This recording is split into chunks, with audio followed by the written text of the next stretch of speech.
ভাঙড়ের টিএমসির থেকে জন্ম দিয়েছে আরাবুল, টিএমসি থেকে জন্ম দিয়েছে আরাবুল ইসলাম। তা আরাবুল একটা ভাঙড়ের বড় ফিগার, আরাবুল একটা ভাঙড়ের বড় ফিগার, নিঃসন্দ বড় ফিগার। ভাঙড়ের টিএমসির থেকে জন্ম দিয়েছে আরাবুল, টিএমসি থেকে জন্ম দিয়েছে আরাবুল ইসলাম। শওকাত মোল্লা ও তো সিপিএমের ঘরানির ছেলে, ও তো সিপিএম ঘরানির ছেলে। যারা তৃণমূলটাকে ভাঙড় ক্যানিং এসেছে, নিয়ে এসেছে, সেই তৃণমূলের লোকগুলো নাই। শওকাত তাদের কাউকে রাখেনি। শওকাতের পুরাতন বন্ধু যারা সিপিএম করতো তাদের ভাড়া নিয়ে এসেছে। এটা ভাঙড় ক্যানিংয়ের মানুষ বলছে তো। হুজুর, আপনার ভাইপো কাসেম সিদ্দিকী তিনি আমডাঙ্গা থেকে একেবারে তৃণমূলী প্রার্থী হচ্ছে, কি বলবেন? কি হয়েছে? কাসেম সিদ্দিকী তৃণমূলী প্রার্থী হয়েছে। হ্যাঁ, ভালো তো। দোয়া থাকবে তো আপনার। কার?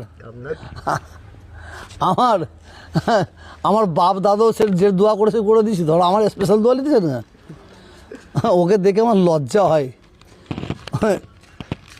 আমডাঙ্গায় কাকে দাঁড় করিয়েছে আমি জানি না, কাসেমকে দাঁড় করিয়েছে, ওর এনটি কাকে দাঁড় করেছে আমি জানি না, সিপিএম কংগ্রেস।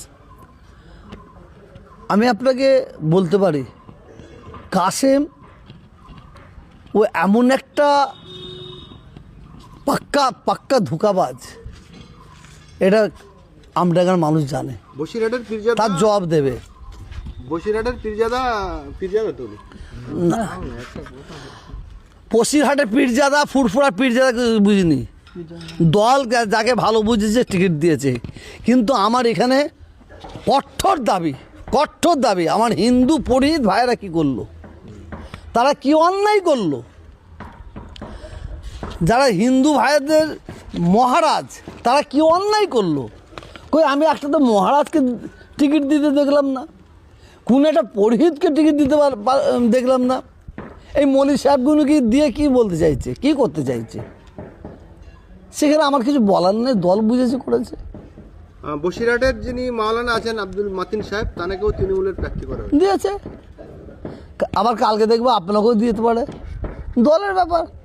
পরশু দেখবো মোনাকে দিচ্ছে, দলের ব্যাপার। এখানে আমার কিছু বলার নেই।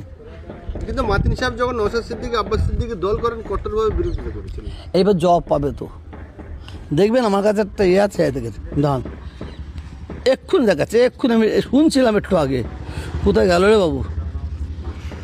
এক্ষুনি শুনছিলাম। এই দেখেন ওনার দাদা কি বলছে।